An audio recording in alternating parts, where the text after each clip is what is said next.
নাজমুল, হাটের শেষ দিনের সকালবেলার বেচাকেনা কেমন দেখছেন? লাইবা, আপনাকে ধন্যবাদ। এই মুহূর্তে রয়েছি সাভারের পৌরসভার যে পশুর হাট, সেই পশুর হাটে কিন্তু এখন শেষ মুহূর্তে ঝিমিয়ে থাকা যে পশুর হাটটি জমে উঠেছে। আমরা যদি একটু দেখাই যে এখানকার পশু বেচাকেনা করা হচ্ছে এবং শেষ মুহূর্তে কিন্তু আপনারা দেখতেই পাচ্ছেন যে গরুগুলি কিন্তু এখন বেচাকেনা করা হচ্ছে এবং খুশি কিন্তু বিক্রেতা এবং সন্তোষজনক। এবং ঈদুল আজহা উপলক্ষে ছোট বড় যে গরুগুলি আছে সেই ছোট গরুগুলো কিন্তু এখন বেচাকেনা হচ্ছে। এই গরুটা কত দাম চাচ্ছেন এবং বিক্রি? এই গরুটা চাচ্ছি আমি 3,80,000 টাকা।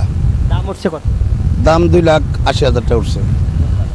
যেমনটি আসলে বলছেন, এই কালো গরুটার কথা বলা হচ্ছে যে 3,80,000 টাকা এবং ছোট বড় সব মিলে গরুই কিন্তু বেচাকেনা হচ্ছে এবং এখন কিন্তু বিক্রেতারা অনেক খুশি এবং বিশেষ করে এই যে খামারি ব্যবসায়ী এবং সকল শ্রেণীর যারা সাধারণ যারা বিক্রেতা তারাও কিন্তু আসলে খুশি এবং এখানকার যারা যেসব গরু রয়েছে এবং সবাই বলছে যে যেহেতু আবহাওয়া অনুকূলে আছে সে কারণে আসলে গরুর বাজারও কিন্তু ভালো আছে এবং বড় গরুর চেয়ে ছোট গরুর দাম কিন্তু একটু বেশি এবং দেখতেই পাচ্ছেন যে গরু বেচা কেনা হচ্ছে এবং দর দাম কষাকষি করে কিন্তু গরু বিক্রি করা হচ্ছে, বেচা কেনা করা হচ্ছে, গরু কিনছে।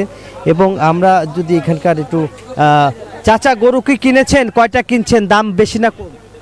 দাম মোটামুটি বেশি আছে, গত বছর থেকে এবার অনেক বেশি। বলছেন যে গত বছর থেকে কিন্তু এই বছরের গরুর দাম একটু বেশি বলে যারা কুরবানি দেন তারা আসলে বলছে। এই ছিল আমার কাছে সাভারের গরুর হাটের সর্বশেষ খবর। ফিরে যাচ্ছি স্টুডিওতে।